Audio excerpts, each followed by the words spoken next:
আপনাদের সাথে শেয়ার করেছিলাম আমার ফুলের মমি বানানোর বিশাল কার্যক্রম। এখানে আমি কিছু গাঁদা আর কিছু নয়নতারা ফুল একটি জারে প্রথমে ফুলের সবুজ অংশ ফেলে দিয়ে ফিটকারি গুলানো পানি দিয়ে জারটির মুখ ভালোভাবে আটকে রেখেছিলাম।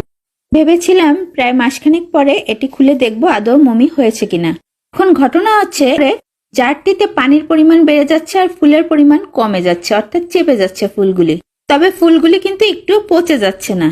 এদিকে জারের ভিতরে যে কি হচ্ছে সেটা দেখার জন্য আমার মন আকুপাকু করছে সবসময়, কিন্তু আজ সকালে আর নিজেকে নিয়ন্ত্রণই করতে পারলাম না। কারণ আমার কেন জানি মনে হচ্ছিল পজিটিভ কিছুই আমি পাবো। যে বিভিন্ন পরীক্ষাগারে যখন আমরা কোনো কিছুর ভ্রূণ বা কোনো মমি করা জিনিস দেখতে পাই, তখন কিন্তু তাদের জারগুলোর পানি বা তাদের জারগুলোর অবস্থাটা এরকমই থাকে, মানে পুরাটুক পানির ভিতরে সেই মমি করা জিনিসটা থাকে। আমার এটা সেম দেখা যাচ্ছিল, তো সাহস করে খুলে ফেললাম। খুলে দেখি মাশাআল্লাহ আমার ফুল একটুও পচেনি, একেবারে ফ্রেশ ছিল। আমি হয় কি না হয় সেই টেনশনে টাকা খরচ না করে ফুল চুরি করে মমি করেছিলাম। আবার ফিটকিরি চাইতে যে দুলাভাই আপার ভিতরে গ্যাঞ্জামও বাঁধিয়ে ফেলেছিলাম। এবার তো আমি শিওর আমার ফুলের মমি হচ্ছে। এবার আর কোন রকম ঝামেলা না পাকিয়ে সুন্দর সুন্দর ফুল কিনে নিয়ে এসে মমি তৈরি করে ফেলবো। আপনারাও নিশ্চিন্তে তৈরি করে ফেলুন। ধন্যবাদ।